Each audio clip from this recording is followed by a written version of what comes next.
Welcome to the On Your Mind podcast, where we are changing the mental health narrative, bringing hope and solutions. Here's your host, Timothy J. Hayes, psychologist.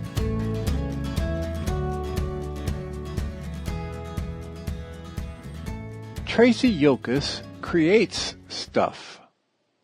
When she isn't writing about mental health and wellness, she can be found playing with paint, glitter, and glue. She shares about her family's journey with mental illness so others will know they are not alone. She is dedicated to supporting women in the journey towards authenticity and fulfills her mission by creating safe spaces where art, words, and vulnerability meet in dynamic community. Tracey earned her master's degree in counseling psychology from California Lutheran University and lives in Newbury Park, California with her family.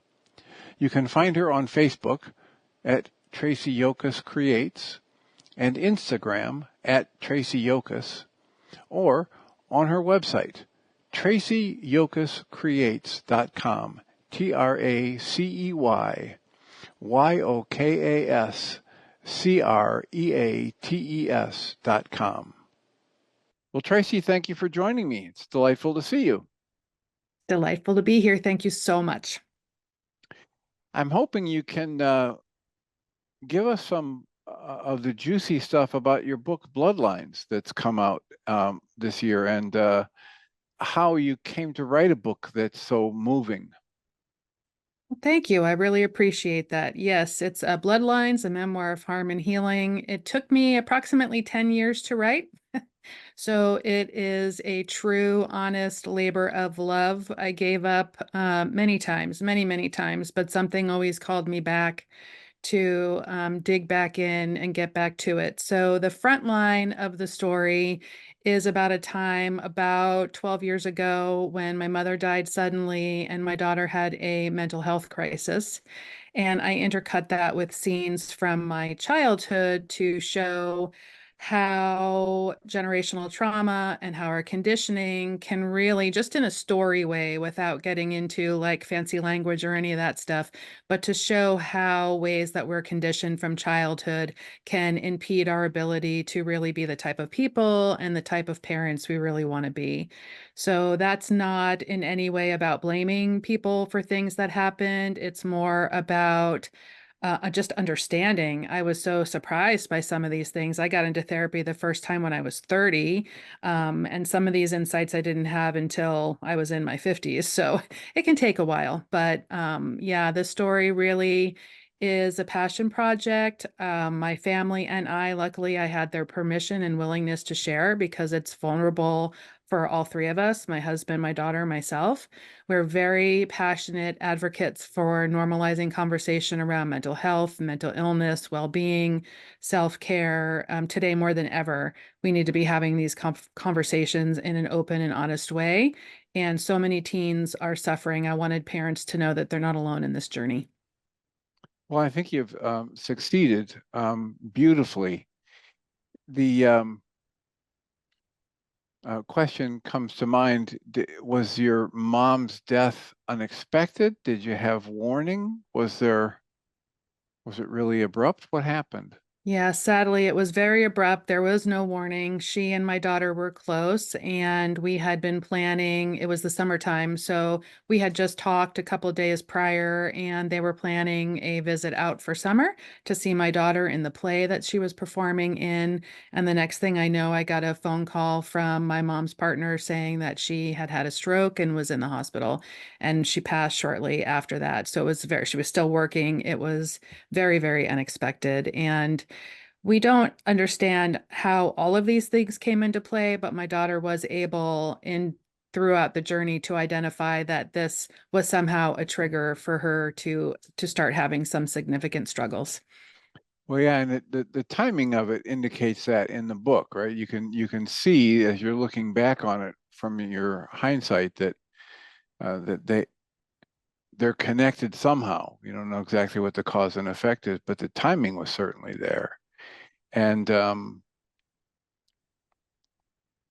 the other thing that just erupted for me as I kept reading the book and was drawn into it is that the the pattern in your family growing up of I don't know whether it's you want to say, hiding emotions or running from them or secrecy.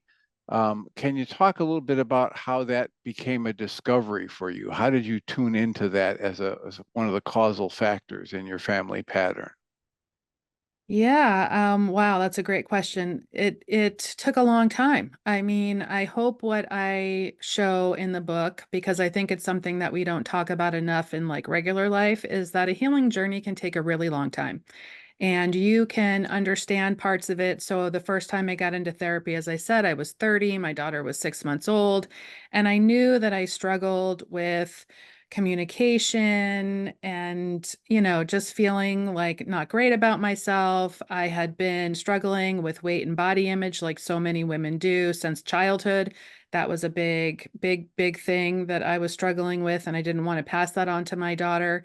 But it really took a long time. And I think clearly her illness was the time when the suffering became so intense for all of us. So we were moving along with life and doing our things, and she was going to school and doing well and had friends, and my husband was working, and I was, we were living our lives, and then we got veered off course. So that, as often is the case, a crisis can be kind of a mirror held to our face. And we were trying to support our daughter, of course, the best we could, and following instructions and taking her to therapy and doing all the things. But what I had to realize in the course of our journey was that I couldn't actually control her illness. The best thing I could do was take care of myself and work on unlearning harmful patterns. And one of those was, for example, like you said, how was I communicating? Was I communicating clearly with her? Was I getting swept away on currents of emotion every time she did? And I was. So there were things that being confronted in the suffering were really what was necessary for me to just find that space to be able to say, okay, I cannot go on anymore this way. So there's a moment in the book with the pie chart scene. You've read it. If anyone reads the book, they'll know instantly what I'm talking about, where it became clear that my low self-esteem was not only impacting myself, but it had also, through mechanisms I didn't fully understand, impacted my daughter. So it took a long time, and in the course of writing and rewriting, for me to better understand the patterns. But for sure, those patterns were playing out, and they needed addressing in the only way that I could address it, because the only person I actually had control of was myself. So that is a fundamental thing I really wanted to show in the book, because I think we can easily, of course, as parents, we get wrapped up in trying to help our children and looking at their behavior, and the behavior is hurting them, it's hurting us, it's hurting the family, and we want those things to change. We want it to stop, but ultimately the actual people we only have control over is ourselves. And if I remember correctly, the pie chart situation you're referring to was in a family therapy setting when you were there trying to participate in some kind of a program that your daughter was in. Correct. So she was in her second residential treatment facility at that point. It was family group assignment. So that meant all the kids and all the parents who could be there were there. So we all had to do it. And we were not told ahead that we would have to read our answers out loud. I'm sure they did that on purpose. So once we started going around the room, and everybody was, so it was a scale of like 0 to 10. How fulfilled did we feel in these certain metrics about life, like our emotional well-being, our physical well-being? So everybody's answers were like, they were really high, like 8, 9, 10 fulfilled. And my answers were not that. And so I just was overwhelmed with shame and loathing, and like, why? I mean, first of all, I felt like everybody must be lying. because I still thought everybody's ruminations and everybody's thoughts spiraled the way that mine did. And I realized since then that that of course is not the case. But yes, so it became clear that that everybody didn't feel the same way that I did. And the only person really in the room whose chart ended up looking the most similar to mine was my daughter's. So that was a fundamental eye-opening moment for me in terms of, okay, there's some things here on my side that are really, not well on my own mental health, my own well-being, my own journey. And that's really what I have to focus on. Well, and the old adage that the apple doesn't fall far from the tree. And the whole thing about how family constellations work talks about we pass these things down generation to generation to generation. And when it's a cross-generational family pattern, it tends to be all but invisible.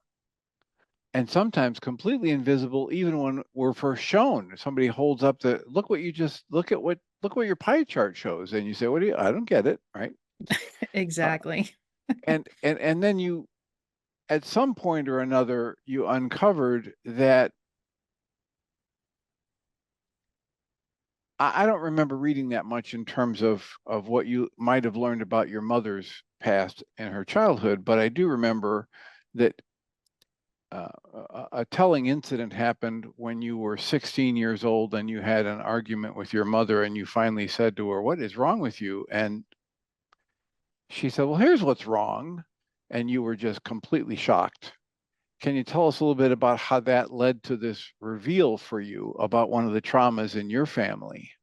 Absolutely. Yeah, I really appreciate you bringing that up because you mentioned silence earlier, and that's one of the things that keep these patterns so ingrained.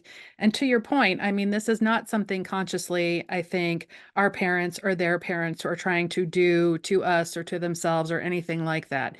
But I was supposed to have a baby sister, and she was stillborn. I was 2 when that happened. So, and additional to that, to your point, I don't know that much about my mother's childhood because she would never talk about it. I don't know that much about my father's childhood because he wouldn't talk about it, other than knowing he was a child during the Great Depression. He was older than my mother, and he was a World War II veteran. My mother had suffered significant losses in her childhood, her father, a stepfather. Then fast forward to me being born, and then the death of my baby sister. And this was something that was never, ever discussed. So 99.9% of the time, I didn't even remember I was supposed to have a baby sister. So, I mean, I say in the book, I think her name was mentioned like twice. It was one of those things we just don't talk about. I guess that's how it was handled then. But certainly my parents didn't forget that they were supposed to have had another child. So into that mix of the things that were passed down to them, their own life experiences coming together, having more life experiences, having me, and into all of that, we just learn what we learn. Meaning, when we're little, from the time we're born, we learn what we learn, and we don't learn what we don't learn, which is like a lot of words to just say. We just don't know what the patterns are sometimes that are directing our choices and our life. And I did not understand until very, very recently, in my now recently, that I also am the adult survivor of childhood narcissistic neglect and rejection on one side, and a very codependent and meshed energy on the other side. And I have a master's degree in counseling psychology. I am not a therapist, but with my background and everything that we had gone through, it was still a surprise and a shock to have that insight this long into my journey. And again, I don't say that in a way to be, pointing fingers. I understand my parents so much better now, and I have so much more compassion for them as individual human beings, having gone through my own journey with my daughter now than I ever had before. But yes, it can be very difficult because, again, we can be in therapy, we can have certain levels of insight, we can learn things, and then still there's more, there's more to learn and more to understand and more to grow. And, I've been very blessed and privileged to be able to be in and out of therapy over the year. That's 25 years now, give or take. Not that I'm aging myself, but but I wouldn't, change a thing about it. People ask me that, like, would you change your journey? And I've spoken to my daughter about this, and the answer is just a hard no. I wouldn't change anything, because as painful as it was for her, to watch her go through that, to know how badly she was suffering, everything that, we went through as a family, we are also where we are now because of that. And being able to have conversations with her about that. She's read the book. We've had conversations that I don't think we ever would have been able to have without having, written it and without having lived it. Well, it's great to be able to hear you say that, because there are a lot of us that, are still struggling to be able to say, I wouldn't change what I have. But that means you've reached a level of acceptance and comfort and appreciation for what is good in your life and how so much of it has kind of grown out of. It's like the idea of the lotus flower that has to have the mud to grow in. You don't have any mud, you don't ever get a lotus flower. So, and the other thing is that when you talk about what your parents had been through and the losses your mother had had and the traumas your father had been through, it's good, because if we use blame as one of our weapons or shields, we never really, that's a big waste of energy. It doesn't lead to the productive or constructive resolution to a problem. And yet, to be able to see how what my parents did so they could just put their heads down and trudge through trauma and keep moving and build a life, how it may not have led to really good wide open communication skills and or deep relationships with others, right? It might have helped them isolate and shield and have secrets, and how that leads to unproductive patterns. That's really good to see, because if I can see what led to the unproductive pattern, now I can start to unravel it. And if my secrets are part of what keep me sick, then my commitment to deeper and deeper honesty is the path to health and growth. And Absolutely. and when you were in that situation in the book that you described, being 16 and getting frustrated with your mother and saying, "What is wrong with you?" And she says, "What's wrong with me? Today's your sister's birthday." And you not even knowing you had a sister at that point, or not having it register in conscious awareness, is such a wonderful example of how your life was shaped by these things that you had no idea they were being shaped by. Absolutely, absolutely. And I have just now started hearing out in the zeitgeist more. Again, just another way of looking at something as these relational patterns from childhood and the trauma, because I never thought of myself as someone who experienced trauma. I didn't tick any of the normal boxes. These things called, adverse childhood experiences. There's a list, and I didn't tick any of those. So I didn't see myself in any of that dialogue. But we can experience trauma by what we didn't get. And so I see myself much more in that language, what I didn't get in terms of support and all of these things. But I, agree with everything you just said, and want to say again, it can be very easy, though, to not see yourself that way, even if you're having some kinds of insight. So the first time I got into therapy and talking about my relationship with my mother and talking about my relationship with my father, and throwing up as a child for no discernible reason, going to the hospital all the time to check on my stomach. Why is she throwing up, for quote unquote no reason, and never finding any answers. That still wasn't enough to illuminate for me kind of the depth of my experience. So yes, it's just so important to start somewhere, start anywhere, start working on it, start talking about it, because the more you do that, you're breaking the chains that have bound you, that again, maybe you don't even know are there. And I started doing that for myself in therapy long after these events happened and after the journey with my daughter, but I had to start with myself first, which is sort of another key takeaway from the book, is all of the insights and all of the work, all of the healing. I had to start with my own self first before I could start reaching out to my daughter in a way that would be more helpful to her. All of these things, increasing the happiness in my daily life and looking for ways to be grateful, finding compassion, all of these things started first with myself because I had never learned how to do them.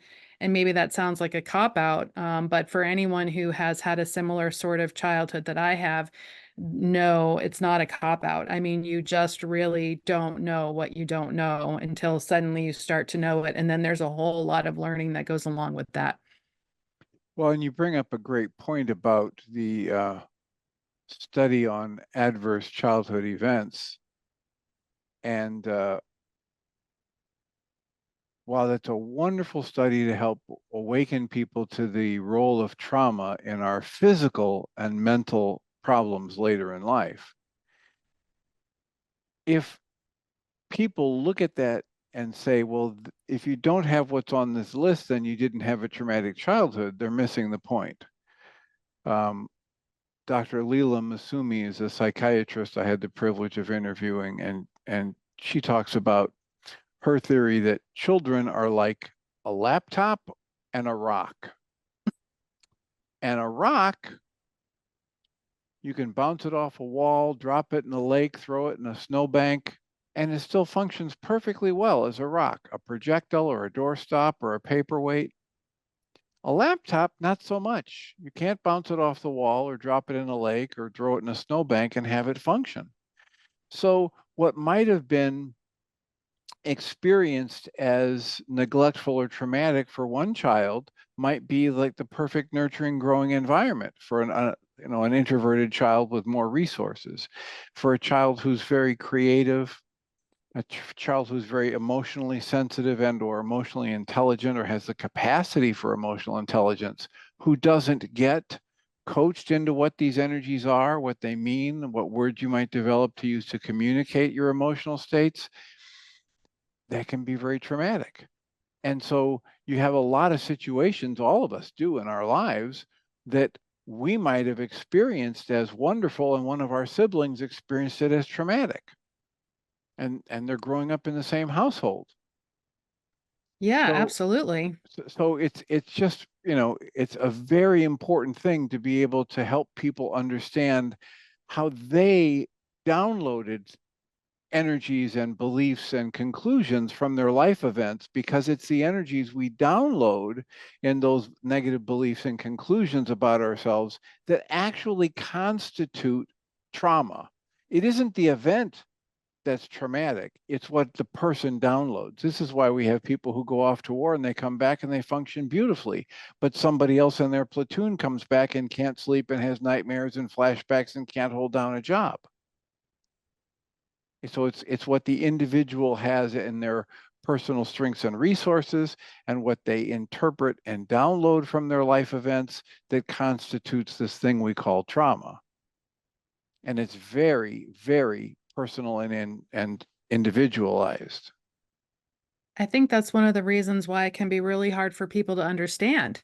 I mean, especially if you are someone who has siblings who grew up with you under the same roof. Exactly what you just said. I mean, you can end up feeling one way about it, and they can end up feeling a completely different way. And I think that has caused so much pain for people to not have their experiences validated by somebody who you would think who was there, would have the same experience about it, and they just don't. And so it's confusing in that way. It's confusing for those of us, who didn't look at ourselves that way. And it's just such an important dialogue for us to be having today about this very matter. Well, it's one of the many aspects of your book that I appreciated. And I also, and I think I told you in one of our previous pre-interview calls, that I appreciate that the way you wrote the book, it didn't just have a magical happy ending, that you're discussing the process that you went through and your daughter has gone through, And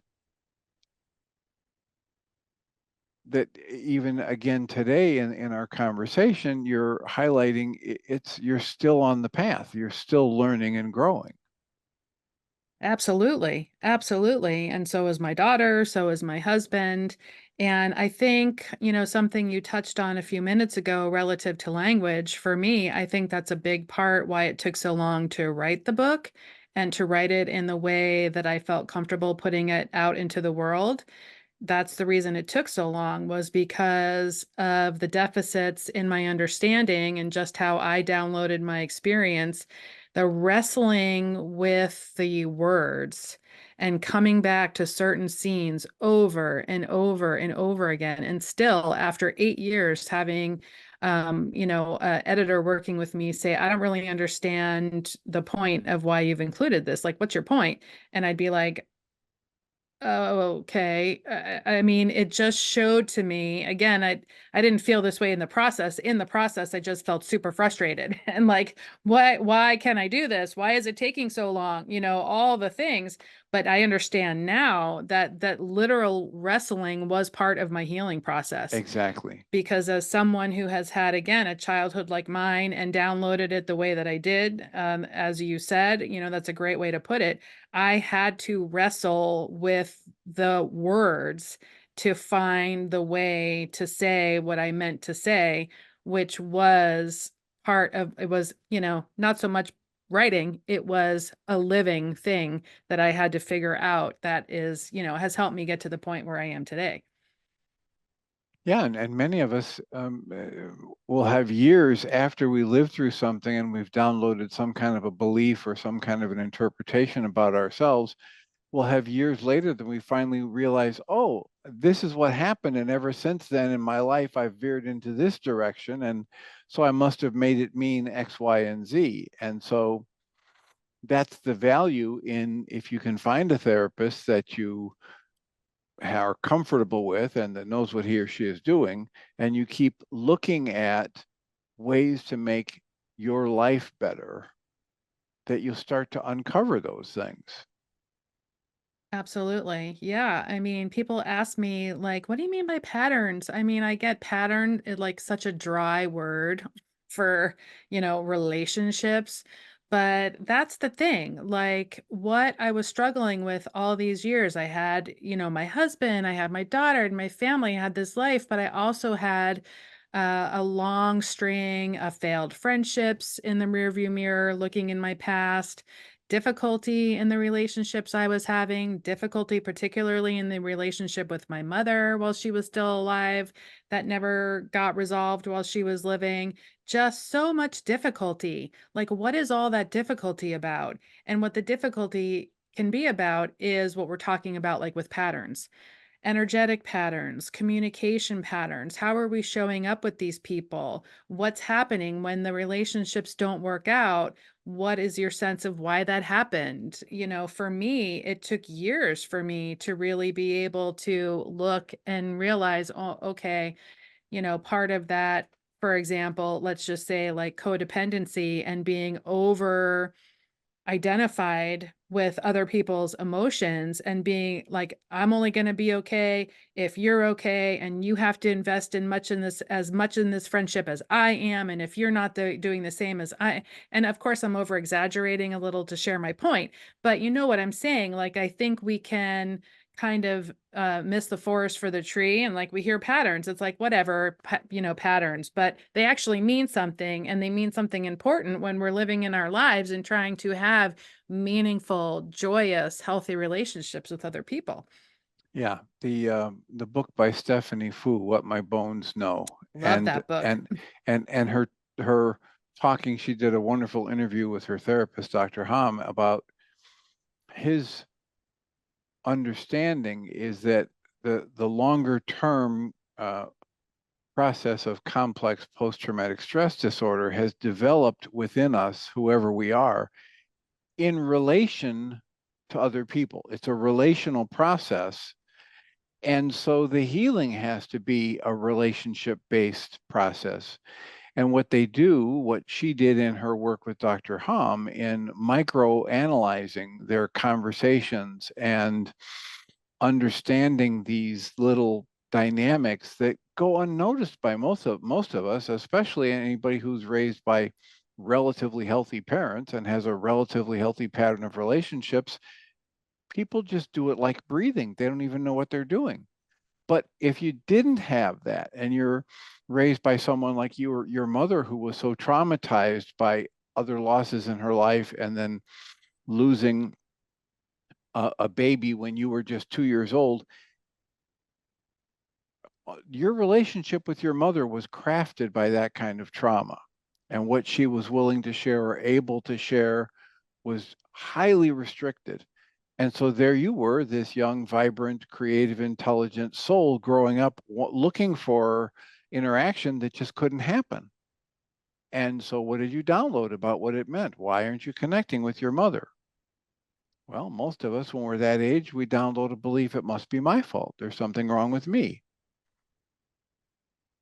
Uncovering those patterns in terms or in actual dynamic interaction with somebody, whether it's a therapist or a really good friend who's willing and able to help you with that, is critical to learning how to have a healthy relationship with somebody and communicate openly with somebody. Absolutely. I mean, I just really appreciate how succinctly you explain that, because that's exactly it. And when you're just growing up and you're just living your life, when you're young and you're in high school and college and just starting out, most of the people you meet along that way do not have the time or inclination or understanding to wonder why maybe this friendship isn't working or doesn't feel good or whatever. They just take off. And Or it so was going great for the first few months and then all of a sudden it goes sour. exactly. And so those of us who are left reeling from that, all of those relationships reinforce that initial message.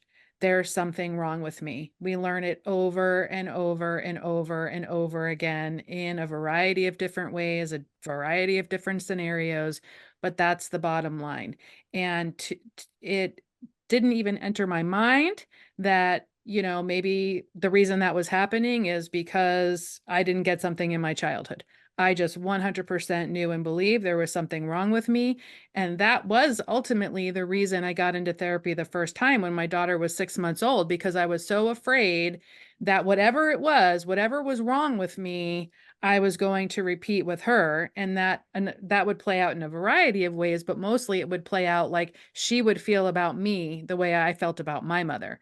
So that was the initial reason that I got into therapy. Of course, how much is happening at 6 months old? Well, a lot, but it took a lot of time. And I will say, I like to be careful with how I say this, just because there's, so many factors that go into somebody receiving a diagnosis of mental illness. But I will say that hindrances in that dynamic that lived beyond that early therapy that I had no choice but to impact my relationship with my daughter. So I'm not saying that I caused her to have a mental illness, but I am saying that hindrances and constraints that I had been living with my entire life that I did not understand certainly played into how we communicated with one another, because I communicated with her the same way that I was communicated with, even after I had some initial therapy, even after some of these things. So, I'm sharing that to say, again, to reiterate why it became clear to me when she received her diagnosis that I still had more work to do, and to say again that the only work we can actually do is our own, but also because I want people to know that the amount of compassion that you can have for yourself. I mean, I was equally as shocked by how much more compassion I had for myself as I was for how much I had for my parents. As all of this started becoming more clear to me over these years, it really takes away. I had blame. that I think that was part of my relationship with my mother and why it was so troubled for so long, is because there was blame, there was pointing the finger, there was lack of understanding on all sides. So that definitely played into the difficulty between us. And I think why maybe she could never say, I love you with all three words unless she was drunk. Or, she could write it to me in cards. After she passed away, I found a stack of cards and she wrote, I love you in many of them. She could just never express it. So there's so much that goes into all of this, but for sure, when you're able to take away, we're all judging ourselves. We're all judging each other so much in this society. It feels like more ever today than before, and it was a lot before too. But when you can make these constant judgments, and I'm again, maybe not everybody judges everything the way I was. Certainly the ruminating and all that stuff, not everyone does. But when you are able to lift the veil on that dynamic, so much changes. And I think that's where the gold is. That's what we get into therapy for. That's what we do this work for, is so that we can have this liberation and this lightness of feeling and lightness of spirit, not only inside of ourselves, but to your point, most specifically in our relationships with other people, because that is where we thrive. Yeah, that's an excellent point about judgment, that there are so many good levels of research that talk about every time I judge, I'm causing tightness and tension and restriction within myself. And if I can learn the difference between discerning and judging, then I've got some really good options to stay awake and observe and notice differences without having to go into tightness or tension or upset, which happens every time I judge. So if I can discern and be in observation and go with the flow, it's conducive to connection and relationship and communication. When I go into judgment, it shuts down connection, communication, and relationship. Yeah, that played out in our family for sure. And I think from my perspective, and I may be conflating two things that don't necessarily go together, but part of that was also being able, so I was too close to my daughter, like enmeshed, I guess is the word that maybe people are most familiar with. But it was like as soon as she became upset, I became upset, because that's just how it always was. And I didn't know any different. So if she was upset about something, I was upset, and then I had to fix it. And then I had to all of this again, using some of my hands in here because I'm trying to make a point that's maybe slightly overdone, but it's also true, especially when she became ill, because now her illness was threatening her life. Her illness had upended the entire, working of the family, all of our lives, all of these things. And I felt like I had to fix this. I'm her mom. That's my job. And if she, became angry, I was all of that stuff. So part of, I guess, maybe a precursor, I'd have to think some more to be 100% sure, but it feels like a precursor to being able to even begin to do that work of judging less was that dynamic, because I had to create a little bit of distance between me and the other people in my life.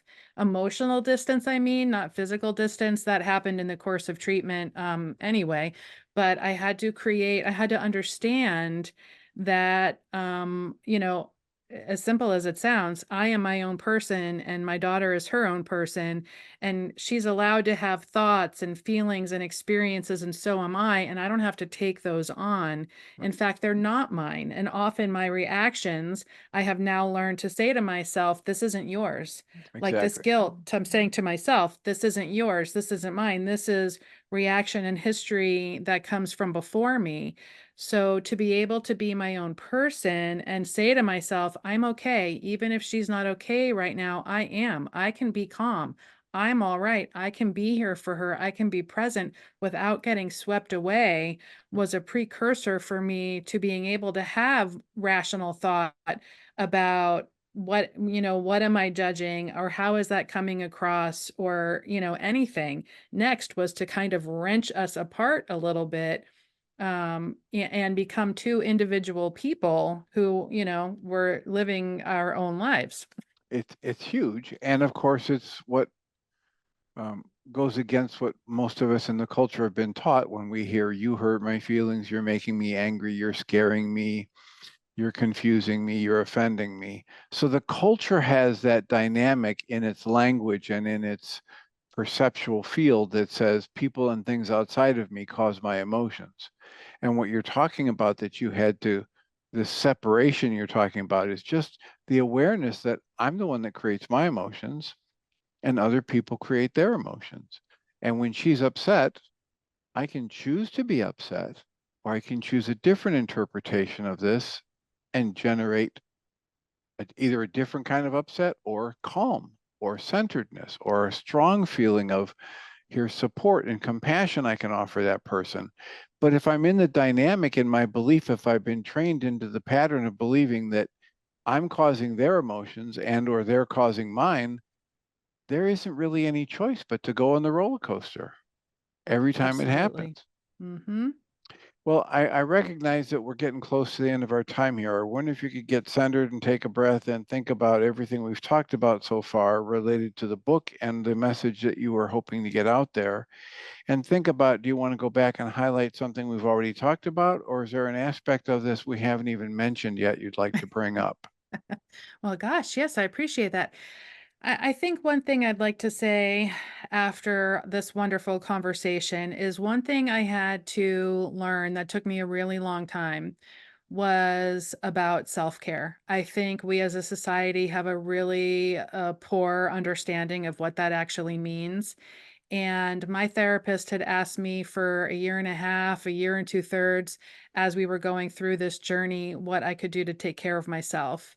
And I kept looking at her like she was the most unskilled, ridiculous person that I have ever met in my life. And I just was like, first of all, I can't do that. I have no right to do that. My daughter's not well. How could I pot all the things? Completely, 100% completely missing that she was asking me to do what I wanted my daughter to do, first of all, which was, take care of herself. She was just asking me to take care of myself. But so there was so much shame and so much, self-loathing under all of that, that I came around to, oh, finally, I'm getting it now.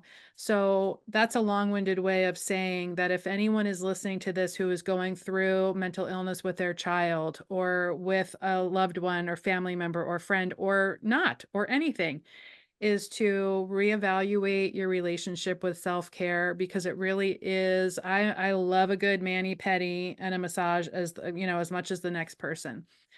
But there's an aspect in terms of taking care of ourselves with healing these patterns, with just looking at our own intentions, our thoughts, our compassion, our behavior. Are we trusting ourselves? Are we tuned into ourselves? Are we recognizing what we need? Are we taking care of those things? Because we literally cannot be the person we want to be for the people we love most if we're not willing to give ourselves these things first. It took me so long to first understand that, and then it took me longer to actually believe it. So I hope by saying that maybe I'll shorten that time for people, because I know how hard it is. We just have not been taught to look at it that way, like, ever. But it is such an important skill. Most of these things are skills, and self-care is also a skill. It's just critical, whether times are good or bad. We can't always take care of ourselves the same way if things are going on, if people are in crisis or whatever. But the point is, having that foundation laid ahead gives you wherewithal. It gives you ability to be there for the people that you care about. So I think that's, one thing that felt important to add at the end of this wonderful conversation. Excellent. Excellent. Well, I thank you for that. I thank you for spending the time with us and for writing this book, for all of the benefit it's going to have for a variety of people. The book is Bloodlines, a memoir of harm and healing, and it's available wherever you get your books. Do you have a personal website that you point people to if they want to connect with you? I do indeed. Thank you. It's TraceyYokasCreates.com. So my name, TraceyYokas creates.com. And I have all kinds of information on there. And we are a community. So I hope you'll come and check us out. Thank you so much. It's been a delight. Thank you so much, Dr. Hayes. Tracey Yokas creates stuff. When she isn't writing about mental health and wellness, she can be found playing with paint, glitter, and glue. She shares about her family's journey with mental illness so others will know they are not alone. She is dedicated to supporting women in the journey towards authenticity and fulfills her mission by creating safe spaces where art, words, and vulnerability meet in dynamic community. Tracey earned her master's degree in counseling psychology from California Lutheran University and lives in Newbury Park, California with her family. You can find her on Facebook at Tracey Yokas Creates and Instagram at Tracey Yokas, or on her website, TraceyYokasCreates.com, TraceyYokasCreates.com. You've been listening to the On Your Mind podcast, offered by Journey's Dream, where we support people through mental health challenges to a place of true and lasting well-being. If you love our show, we invite you to visit onyourmindpodcast.org to join the conversation, access the show notes, and discover our helpful resources. Thank you for listening.